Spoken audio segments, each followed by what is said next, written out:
হযরত জাবের ইবনে আব্দুল্লাহ রাদিয়াল্লাহু তাআলা আনহু বলেন, মসজিদে নববীর আশেপাশে কিছু খালি জমিন পড়িয়াছিল।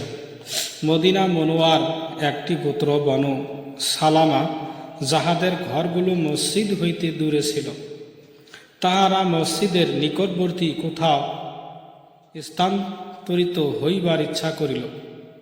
নবী করিম সাল্লাল্লাহু আলাইহি সাল্লামের নিকট এই সংবাদ পৌঁছিল।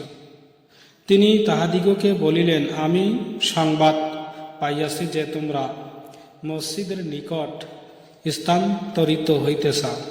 তাহারা আরজ করিলেন, ইয়া রাসূলুল্লাহ, অবশ্যই আমরা চাহিতেছি। তিনি ইরশাদ করিলেন, হে বনু সালামা, তোমরা সেখানে থাকো, তোমাদের মসজিদ পর্যন্ত আসার সমস্ত কদম লেখা হয়।